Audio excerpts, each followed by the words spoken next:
Anwesha novel nook চ্যানেলে আপনাদের সবাইকে স্বাগত। আমি চলে এসেছি একটি নতুন ভিডিও নিয়ে। থাম্বনেল দেখে সবাই অবশ্যই বুঝে গেছেন যে আজকে কি বিষয়ে ভিডিও।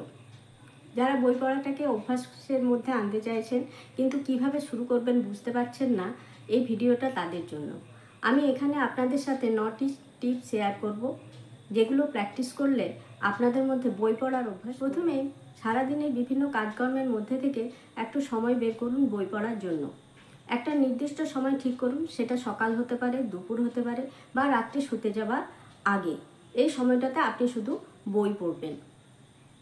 এই সময়ে আপনি প্রতিদিন 10 পাতা কি 5 পাতা করে প্রথম শুরু করুন।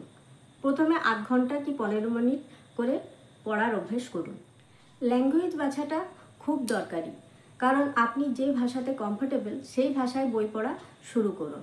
সেটা আপনার মাতৃভাষা বাংলা হতে পারে, বা আপনি যদি ইংরেজিতে কমফোর্টেবল হন তাহলে ইংরেজি বই দিয়ে শুরু করুন। আপনি যে ধরনের বই পড়তে ভালোবাসেন সেটা আগে ঠিক করা প্রয়োজন, কারণ জনরা বাছাটা খুবই প্রয়োজনীয়। যে জনরার বই পড়তে আপনি ভালোবাসেন সেই বই দিয়ে আপনি যদি পড়া শুরু করেন তাহলে আপনার বই পড়ার আগ্রহ বাড়বে।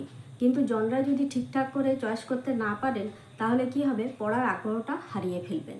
আপনি যদি রূপকথার গল্প পড়তে ভালোবাসেন, কি থ্রিলার পড়তে ভালোবাসেন, অথবা হয়তো রোমান্টিক গল্প পড়তে ভালোবাসেন, তাহলে সেই জনরার বই বাছুন। এতে কি হবে, আপনার পড়ার আগ্রহ তৈরি হবে। প্রথমে ছোট বই দিয়ে পড়া শুরু করুন, সেটা ছোট গল্প বা নভেলা হতে পারে। এতে কি হবে, পড়ার আগ্রহটা তৈরি হবে।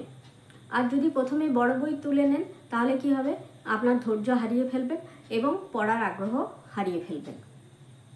ছোট গল্প পড়লে শুরু করলে কি হবে, একসাথে অনেকগুলো গল্প শেষ করতে পারবেন। আর নভেলা এগুলো তো খুব ছোট হয়, খুব কম পাতা। এগুলো শেষ করলে একটা কিছু অ্যাচিভ করেছেন বলে মনে হবে। এতে পড়ার আগ্রহ আরও বাড়বে। আপনি এমন লোকজনদের ফলো করুন যারা বই পড়তে ভালোবাসে। তারা আপনার বন্ধুবান্ধব হতে পারে বা আপনার পরিবারের লোকজন হতে পারে। এদের সাথে বই নিয়ে বিভিন্ন আলোচনা করুন। তারা এখন কি বই পড়ছে সেই বিষয়ে জানার চেষ্টা করুন, বা বিভিন্ন বই সম্পর্কে আলোচনা করুন। এতে কি হবে, আপনার বই পড়ার আগ্রহ আরও বেশি করে বাড়বে। বই পড়ার সময় সাথে মার্কার, পেন্সিল বা একটা নোটপ্যাড রাখুন।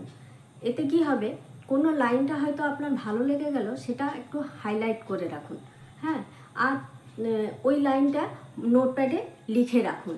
পরে যখন আপনি বইটা আবার দেখবেন তখন আপনি ওই বইটা সম্পর্কে মনে করতে পারবেন যে কোন জিনিসগুলো আপনার ভালো লেগেছিল, সেইগুলো দেখতে পারবেন।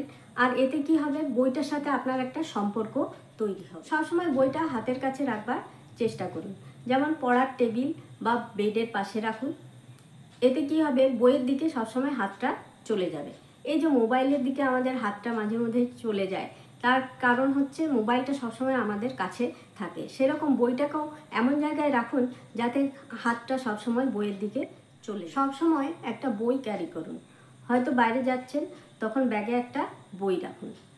হয়তো বাসের জন্য বা ট্রেনের জন্য অপেক্ষা করছেন, কিংবা ডাক্তারের চেম্বারে অপেক্ষা করছেন, বা কলেজ পড়ুয়ারা হয়তো দুটো ক্লাসের মাঝে একটু সময় পেলেন, তখন কি করবেন, একটু বই পড়ে নেবেন। এতে কি হবে, পড়ার অভ্যাসটা গড়ে উঠবে। বই পড়তে পড়তে যদি আপনার মনে হয় যে বইটা পড়তে ভালো লাগছে না, তাহলে বইটা সঙ্গে সঙ্গে রেখে দিন। বই ধরা মানে এই নয় যে বইটা শেষ করতে হবে।